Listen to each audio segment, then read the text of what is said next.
ഒന്ന് ചെറിയ വിശദീകരണം കൊടുക്കും ഉസ്താദെ.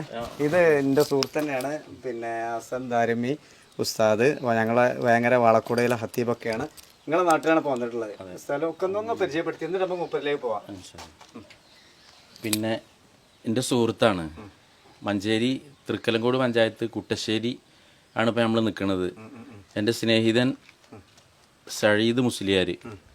ഞങ്ങൾ ഒപ്പം പഠിച്ചവരാണ്. ഒപ്പം പഠിച്ചവരാന്ന് വെച്ചാൽ എൻ്റെ നാട്ടിലൊരു 2-3 വയസ്സ് കൂടുതലുണ്ടാവും അദ്ദേഹത്തിന്.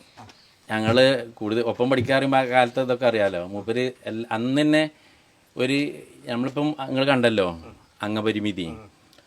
എനിക്ക് അംഗപരിമിതി ഉണ്ട് എന്നുള്ളത് മൂപ്പർക്ക് തോന്നിയിട്ടില്ല. ആ അംഗപരിമിതി വെച്ചിട്ട് മൂപ്പര് വേറെ ആൾക്കാരെ സാമ്പത്തികമായി ചൂഷണം ചെയ്തിട്ടുമില്ല. പിന്നെ അത് എനിക്കൊരു സഹതാപം കിട്ടണമെന്ന് മൂപ്പര് ആഗ്രഹിച്ചിട്ടില്ല. അടി പിടി ഞങ്ങൾ സ്കൂളിലും കുട്ടിക്കാലത്തും മദ്രസയിലൊക്കെ പോകുമ്പോഴേ നല്ല വിദഗ്ധമായിട്ട് നമ്മളതേപോലെ നീന്താനും കളിക്കാനും ഇതിനും മൂപ്പരെ ഇതായിട്ടുള്ള പെങ്ങള് സുലൈമാന് ആരുടെ അമ്മായിൻ്റെ കുട്ടി ഓലൊക്കെ അതിന് ഒരു സെറ്റ് ടീമായിട്ട് നടന്നിരുന്നു. നല്ലോണം പഠിക്കും ചെയ്യും. മുസ്താമാർക്കും മാഷന്മാർക്കും ടീച്ചേഴ്സിനൊക്കെ നല്ല ഇഷ്ടമായിരുന്നു, ശിഷ്യനായിരുന്നു. പിന്നെ അങ്ങനെ മൂപ്പര് ഇപ്പം ഒരു ഭക്തൻ കൂടിയാണ്. മതരംഗത്ത് ഒരു ഭക്തന് ആയിട്ട് ജീവിക്കണ ശാന്തമായിട്ട്, പിന്നെ വിഭാഗീയതകളിലൊന്നും ഇടപെടാതെ ശാന്തമായി ജീവിക്കണം. അപ്പം ഇങ്ങനെ ഒരു ഇത് ഉണ്ടാക്കി എന്നുള്ളത് ഉണ്ടാക്കാൻ കാരണം എങ്ങോട്ട് പോവുകയാണെങ്കിലും മൂപ്പർക്ക് വണ്ടി വിളിച്ചു പോകണം. നിങ്ങളിപ്പോൾ കണ്ടല്ലോ നടക്കാൻ പ്രയാസമാണ്, നമ്മളെ പോലെ വേഗം നടക്കാൻ കഴിയില്ല. അപ്പോൾ വണ്ടി വിളിച്ചു പോകണം. അപ്പോൾ അതിന് മൂപ്പര് സ്വയം ആഗ്രഹിച്ചതാണ് ഒരു വണ്ടി എനിക്ക് വേണമെന്നുള്ളത്. അത് വാങ്ങാൻ വേണ്ടി ഒരു 1.5 വർഷം മുമ്പ് പെരിന്തൽമണ്ണ പോയി. ചുരുക്കാൻ നമ്മൾ പറഞ്ഞു പോയിട്ട് പെരിന്തൽമണ്ണ പോയപ്പം പിന്നെ അവിടുന്ന് പിന്നെ മൂപ്പര് ഒരു ഷോപ്പിൽ വണ്ടി വാങ്ങണ ഒരു സ്പോർട്സ് വണ്ടി കണ്ടപ്പോൾ ആ സ്പോർട്സ് വണ്ടി മൂപ്പർക്ക് ഇഷ്ടപ്പെട്ടു. അപ്പോൾ വിലയും പറഞ്ഞപ്പോൾ സെക്കൻഡ് ഹാൻഡ് വണ്ടിയാണ്. അപ്പോൾ ആ കടക്കാരൻ തന്നെ അവരോട് പറഞ്ഞല്ലോ നിങ്ങൾക്ക് വില കൂടുതലാണ്, മൈലേജും അത്ര കിട്ടില്ല, അപ്പോൾ നിങ്ങൾ വാങ്ങണ്ടാന്ന്. അതിൽ മൂപ്പര് ഉടനെ ഓലോട് തിരിച്ചു ചോദിച്ചത് എന്നാലും എനിക്ക് സ്വയം ഓട്ടാൻ പറ്റിയ ഒരു വണ്ടി നിർമ്മിക്കാൻ കഴിയുമോ, നമുക്ക് നിർമ്മിച്ചൂടെ എന്ന്. അങ്ങനെ ചോദിച്ചപ്പം അവർ അതിന് സപ്പോർട്ട് ചെയ്തു. അങ്ങനെ നിർമ്മിക്കാറുണ്ട്. അവിടുന്ന് അതിനുള്ള സംഗതികളൊക്കെ നോക്കി. പിന്നെ ഈ ബൈക്കിൻ്റെ ചെങ്ങലൊക്കെ വെച്ചിട്ടുള്ള സംവിധാനമായിരുന്നു പറഞ്ഞു. അപ്പോൾ അത് ഒരു വീലിനെ ഘടിപ്പിക്കാൻ കഴിയുള്ളൂ. അങ്ങനെ അത് ഘടിപ്പിച്ചപ്പോൾ മൂപ്പര് ഉദ്ദേശിച്ച രൂപത്തിൽ അതാവില്ല എന്ന് പറഞ്ഞാൽ ആ ശ്രമം പരാജയപ്പെട്ടു. പക്ഷേ മൂപ്പര് പരാജയപ്പെട്ടില്ല. മൂപ്പര് പിന്നെയും അതിൻ്റെ പിന്നാലെ പോയിട്ട് അളിയന്മാർ മൂപ്പര് 2 അളിയന്മാരുണ്ട്. മഞ്ചേരി വട്ടപ്പാറ സ്വദേശിയാണ് ഭാര്യ. അപ്പോൾ അവരുടെ അളിയന്മാരായിട്ട് ബന്ധ ഒരു വെൽഡർമാരാണ്. അവരെ ബന്ധപ്പെട്ട് ഇങ്ങനെ സാമഗ്രികളൊക്കെ വാങ്ങിയിട്ട് 1 വർഷത്തെ ശ്രമമാണിത്. ഇപ്പോൾ ഒരു വിജയിച്ചു. പിന്നെ ഉസ്താദേ, പിന്നെ എന്താ ഇത് എത്ര 1 വർഷം എടുത്തു? 1 വർഷത്തിന്റെ ഇതിന്റെ എന്തൊക്കെ സാധനങ്ങളാണ്? നിങ്ങൾ എത്ര വരെ പഠിച്ചിട്ടുണ്ട്? 4 വരെ പോയിട്ടുള്ളൂ. മാഷാ അല്ലാ. ഇപ്പൊ ഏത് മദ്രസ അധ്യാപകനാണ്? എവിടെ പഠിപ്പിക്കണത്? ആണല്ലേ. പക്ഷെ ഇങ്ങനെ ഒരു വലിയൊരു അച്ചീവ്മെന്റ് നേട്ടാണ് താങ്കൾ. പിന്നെ ഇതിന്റെ ഇൻസ്റ്റിറ്റ്യൂട്ടിലോ അല്ലെങ്കിൽ മോഡേൺ ടെക്നോളജിയോ അല്ലെങ്കിൽ വലിയ IIT-കളിലോ ഒന്നും പഠിക്കാത്ത ഈ ഇവിടുത്തെ ഒരു ഗ്രാമപ്രദേശത്തു നിന്നും വലിയൊരു നേട്ടം ഉണ്ടാക്കിയുള്ളത്. ശരിക്കും ഒരു ജീപ്പിന്റെ ഒരു വലിയ രൂപം തന്നെയാണ് യാത്ര ചെയ്യാൻ പറ്റുന്നുള്ളത്. എന്തെങ്ങനെ ഉണ്ടാക്കാനുള്ള കാരണത്തെ പ്രയാസം തന്നെ. അടുത്തൊരു വീട്ടിൽ വേണമെങ്കിൽ വരെ ഒരു ഓട്ടോറിക്ഷ ആശ്രയിക്കേണ്ട ഒരവസ്ഥയാണ്. ഓട്ടോറിക്ഷക്കാർ ചെറിയ ഓട്ടാവുമ്പോൾ അവരെ കരുതമാര് കിട്ടൂല. പിന്നെ 5 രൂപ ഉണ്ടാകുമ്പോൾ അങ്ങനെ ആരെങ്കിലും അയൽവാസിയാണ്. മറ്റുള്ളവരെ ആശ്രയിക്കണം വണ്ടിക്ക്. അപ്പൊ സ്വയം ഒരു വണ്ടി ഉണ്ടാക്കി. അത് ചെറിയ കാര്യമല്ലല്ലോ. അപ്പൊ ഇതിന്റെ ബേസിക് അടിസ്ഥാന കാര്യങ്ങളൊക്കെ എവിടെ നിന്നാണ് മനസ്സിലായത്? പല ഭാഗത്തും പോയി നോക്കിയിട്ട് പല വണ്ടികളും കണ്ടു നോക്കിയിട്ടുണ്ട്. മെയിനായിട്ട് കിട്ടിയതിന്റെ ഒരു പ്ലാനിങ് കിട്ടിയതാണ് ഞാൻ പറഞ്ഞത്. സ്പോർട്സ് വണ്ടി ഇന്ന് കിട്ടിയ പ്ലാൻ. പിന്നെ ഈ മല കയറി കൃഷിയിടത്തൊക്കെ പോകുന്ന വണ്ടി കണ്ടപ്പോൾ അതെടുക്കാൻ തന്നെ വിചാരിച്ച് പോയത്. അപ്പോൾ അവരെ നിയന്ത്രിക്കാൻ കഴിയില്ല, കൺട്രോളും കിട്ടൂല. സ്പോർട്സ് വണ്ടി എടുക്കാൻ വിചാരിച്ചു, പക്ഷെ നടന്നില്ല. നിങ്ങളെ ശരീരത്തിന് അനുയോജ്യമല്ല. എന്തായാലും വേറെ ടെക്നിക്ക് ഉപയോഗിക്കേണ്ടി വരും. അപ്പൊ അത് നടക്കൂല. അങ്ങനെ വിട്ടുകൊടുക്കാൻ തീരുമാനിച്ചില്ല. സ്വന്തമായിട്ട് വണ്ടി ഉണ്ടാക്കി. എനിക്കൊന്നും കേരളത്തിൽ ആദ്യമായിട്ടായിരിക്കും ഇങ്ങനെ ഒരു സംവിധാനം. ഒരുപാട് പേരുണ്ടാക്കിയിട്ടുണ്ട്. ഞാൻ അതല്ല പറഞ്ഞത്. ഇങ്ങനെ ഒരു ഇത്രയും പിന്നെ നമ്മളത്രയൊന്നും ഇതില്ലാത്ത മീൻസ് ഉദ്ദേശിച്ചതല്ല. മാനസിക സ്ട്രെങ്ത് സ്ട്രോങ് ആണ്, നിങ്ങൾക്ക് മനസ്സിലായി. നമ്മളെക്കാളും സ്ട്രോങ് ആണ്, പവറാണ്.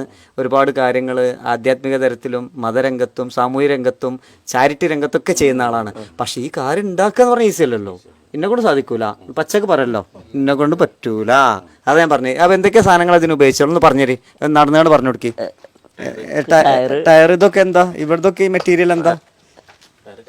കാറിന്റെ ടയറാണ്, പിന്നെ ബാറ്റ് നമ്മ കറണ്ട് വണ്ടിൻ്റെതാണ്, പിന്നെ മെഷീനും കറണ്ട് വണ്ടിൻ്റെ, മോട്ടർ കറണ്ട് വണ്ടിൻ്റെ, എഞ്ചിനൊന്നുമില്ല. കറണ്ട് വണ്ടിക്ക് ഉണ്ടാവുന്ന എല്ലാ സാധനങ്ങളും അല്ലേ. അപ്പൊ ഇത് സ്വയം യൂട്യൂബ് ഒക്കെ നോക്കുക അങ്ങനെയാണോ? യൂട്യൂബ് ഇതൊരു പ്രചോദനം തന്നെയാണ്. യൂട്യൂബിൽ നിന്ന് കുറെ കടമെടുത്തിട്ടുണ്ട്. അപ്പൊ ആദ്യത്തെ ശ്രമം വിജയിച്ചോ? ആദ്യത്തെ ശ്രമം പരാജയപ്പെട്ടു. സാധനങ്ങൾ അത് വണ്ടിക്ക് താങ്ങാവുന്നതിലപ്പുറം ഭാരം ഇരുമ്പ് വെച്ചിട്ടുണ്ടായിരുന്നു. ഒരത്ര വണ്ടി നിർമ്മിച്ച് പരിചയ ആളുകളും ഒന്നല്ല, ഒരു കുട്ടികളെ ടോയ്സ് മെക്കാനിക്കിന്റെ ആൾക്കാരാണ്. അതുപോലെ യുക്തിക്ക് നമ്മൾ പറഞ്ഞതനുസരിച്ച് ഒരു ഇത് ചെയ്തു നോക്കി. പക്ഷെ ഇരുമ്പിന്റെ ഭാരം കൂടിയിരുന്നു. അതിന് വെട്ടിവെച്ച ഇരുമ്പുകളാണ്, ഇതിന്ന് ഒഴിവാക്കിയ ഇരുമ്പുകളാണ്, വണ്ടിക്ക് താങ്ങാത്ത ഇരുമ്പുകളാണ് ഇവിടെ ഉള്ളത്. ഇവിടെ വെട്ടി ഒഴിവാക്കിയാണ്. അത് ഇവിടെ അല്ല, അത് മഞ്ചേരിയാണ്. അതാണ് അതിന്റെ സാധനങ്ങൾ അയിമന്ന് ഒഴിവാക്കിയിട്ട സാധനങ്ങൾ. ഇപ്പൊ സിമ്പിളായിട്ട് വെച്ചതാണ്. പിന്നെ ഓട്ടോറിക്ഷന്റെ ചേസും ടൈമ്, പിന്നെ മാരുതി കാറിന്റെ എന്തോ പിന്നെ ബിൽ കപ്പും സാധനങ്ങൾ, പിന്നെ ഓയിൽ ഇതൊക്കെ വെച്ചിട്ടാണ് തോന്നുന്നത്. സീറ്റ് സാധാ ഒരു വണ്ടിന്റെ ഏകദേശം നോക്കുന്ന രീതിയിലുള്ളൊരു അടിപൊളിയുള്ള സംഭവം. പിന്നെ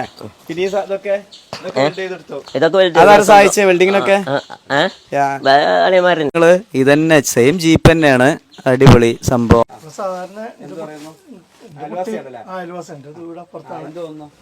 സന്തോഷം ഇങ്ങനെ ആയപ്പോ എന്റെ കുട്ടികളെന്ന് പറയും, കുറേ ഒരു വർഷം മുമ്പേ പറയുന്നത് മൂത്താപ്പ ജീപ്പ് ഉണ്ടാക്കുന്നുണ്ട്. അപ്പൊ ഞങ്ങൾ സാധാരണ കുട്ടികൾക്ക് സാധാരണ ഇങ്ങനെ ടോയ്സ് ഇങ്ങനത്തെ കാര്യങ്ങളൊക്കെ സ്വന്തം ഉണ്ടാക്കി വെക്കുന്ന ആളാണ്.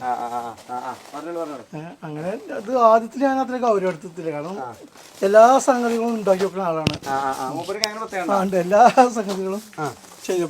ഞങ്ങൾ ചെറുപ്പത്തിൽ തന്നെ ഞങ്ങൾക്ക് കളിക്കാത്ത സംഗതികൾ അങ്ങനെ സംഭവം ഉണ്ടല്ലേ ആ സമയത്ത്. അങ്ങനെയൊക്കെ ഓരോരോ വേറെ എന്തൊക്കെ ഉണ്ടാക്കിയിട്ടുണ്ട്. വേറെ കുട്ടികൾ കളിക്കാൻ ഉപയോഗിക്കുന്ന പിന്നെ കുട്ടികൾക്ക് കൗതുക വസ്തുക്കളായിട്ട് സ്കൂൾക്ക് സാധനങ്ങൾ കരുതുന്നതോ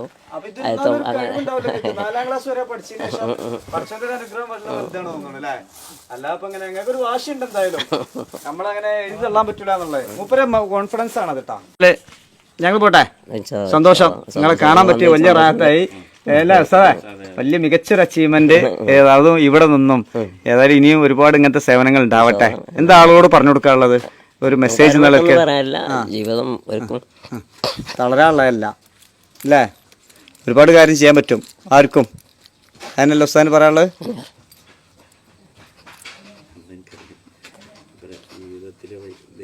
അത് മനസ്സിലായി. എന്താ ഉഷാറായി. അൽഹംദുലില്ലാ, നിങ്ങളെ കാണാൻ പറ്റിയ സന്തോഷം.